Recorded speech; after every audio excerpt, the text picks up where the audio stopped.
अस्सलाम वालेकुम वरहमतुल्लाहि वबरकातुहू। तो आज हम बात करने वाले हैं रमज़ान में आने वाली वो 5 रातें जिसे हम शब क़द्र या लैलतुल क़द्र भी कहते हैं। अच्छा, बहुत लोगों का ये सवाल है, मेरे पास कमेंट आए थे कि लैलतुल क़द्र को इबादत कैसे करें, फ़जीलत कैसे करें हम। तो आज हम इसी बारे में बात करेंगे और हम आपको बताएंगे कि आपको किस तरह से क्या इबादत करनी है। और इसमें बहुत सी ऐसी पावरफुल दुआएं भी हैं जिनको आप पढ़ेंगे तो इंशाअल्लाह ताला आपकी किस्मत बदल जाएगी। आप जो चाहते हैं अल्लाह ताला से आपको वो मिलेगा। तो आज लैलतुल क़द्र की यानी शब क़द्र की पहली रात है, तो मैं आपको बताऊंगी कि आपको किस तरह से इबादत करनी है। रमज़ान के इस बाबरकत महीने में 3 अशरे होते हैं। पहला अशरा पहले रोज़े से 10वें रोज़े तक होता है और दूसरा अशरा 11वें रोज़े से 20वें रोज़े तक और तीसरा अशरा 21वें रोज़े से 30 रोज़े तक होता है।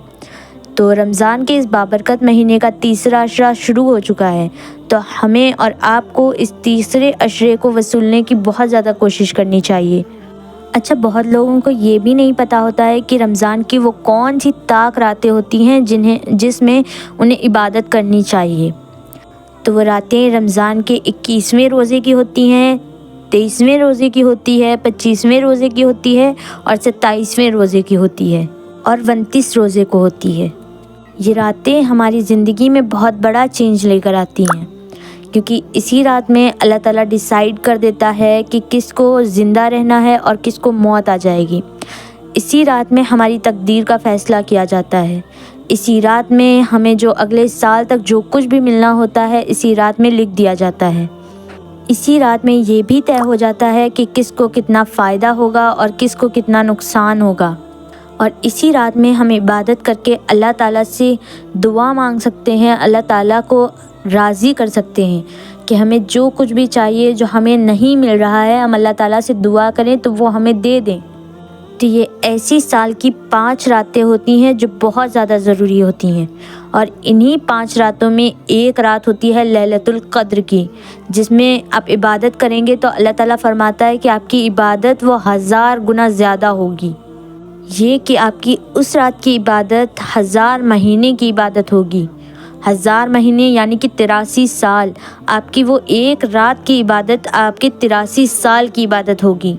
और आज शब क़द्र की यानी लैलतुल क़द्र की पहली रात है, तो आप में से बहुत से ऐसे लोग होंगे जिनको डाउट होता है कि क्या करना है, यानी नमाज़ पढ़नी है तो किस तरह से पढ़नी है, दुआ करनी है तो क्या दुआ करनी है, दुआ में क्या पढ़ना है। बहुत सी ऐसी चीज़ें होती हैं जो बहुत लोगों को अंदाज़ा नहीं होता है, उनको डाउट रहता है, वो कंफ्यूज रहते हैं। और आजकल सोशल मीडिया का दौर है, तो उस पर बहुत से लोग अलग अलग नमाज़ें बताते हैं, अलग अलग दुआएं बताते हैं। तो मैं आपको आज कुरान और हदीस के हवाले से बताऊंगी कि उसमें क्या लिखा हुआ है, उसके हवाले से बताऊंगी कि आपको किस तरह से इबादत करनी है। अच्छा, तो आप ये बात जान लें कि लैलतुल क़द्र की कोई ऐसी ख़ास इबादत नहीं होती है, कोई ख़ास नमाज नहीं होती है, कोई ख़ास दुआएं नहीं होती हैं। जैसे आप नमाज़ें रमज़ान में पढ़ते हैं वैसे ही आपको पढ़नी होती हैं, जैसे आप दुआएं करते हैं वैसे ही आपको दुआएं करनी होती हैं। हाँ, कुछ ख़ास दुआएं ये भी होती हैं जिनको आप तहज्जुद में भी पढ़ सकते हैं, आप किसी भी नमाज के बाद पढ़ सकते हैं, जिनका असर ज़्यादा होता है। और वो भी अल्लाह ताला के ऊपर है कि वो किस दुआ में आपसे राज़ी हो जाएगा। तो आपको कोशिश करनी है कि आप नेक नियति और तहे दिल से दुआएं करें ताकि अल्लाह ताला आपसे जल्द से जल्द राज़ी हो जाए और जो भी आप चाहते हैं आपको अता करे। जैसे अगर उस रात में आपको नमाज़ें पढ़नी है तो आप नफली इबादत कर सकते हैं, नफली नमाज़ें पढ़ सकते हैं। आपको कुरान पाक पढ़ने का मन कर रहा है तो आप कुरान पाक पढ़ सकते हैं। आपको हदीसें पढ़नी है, आप हदीस पढ़ सकते हैं। आप अल्लाह ताला का ज़िक्र कर सकते हैं, तस्बीह पढ़ सकते हैं। आपका जो मन करे आप कर सकते हैं, लेकिन इबादत के तौर पर ऐसे कोई ख़ास नमाज या ख़ास दुआ नहीं है जिसका आपको विर्द करते रहना है। अच्छा, तो आप ये जान गए कि आपको कोई ख़ास इबादत नहीं करनी, कोई ख़ास नमाज़ें नहीं पढ़नी है, आपको वही करना है जो आप करते हैं। लेकिन फिर भी ऐसी कुछ ख़ास बातें हैं जिनको आपको ध्यान में रखना चाहिए। उन बातों पर आपको बहुत ध्यान देना होगा। पहली बात तो ये है कि आपकी इशा की नमाज़ नहीं छूटनी चाहिए। आप कोशिश करें कि आप इशा की नमाज़ अव्वल दर्जे में अदा करें। और दूसरा हो गया आपकी फ़जर की नमाज़।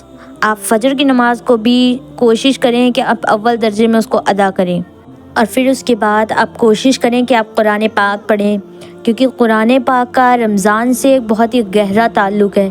تو آپ کوشش کریں کہ آپ 1 یا 2 پارہ ضرور پڑھیں۔ اور یہ بھی ایک اہم بات ہے کہ آپ کی تہجد نہیں چھوٹنی چاہیے، آپ کو تہجد کی نماز ضرور ہی ادا کرنی ہے۔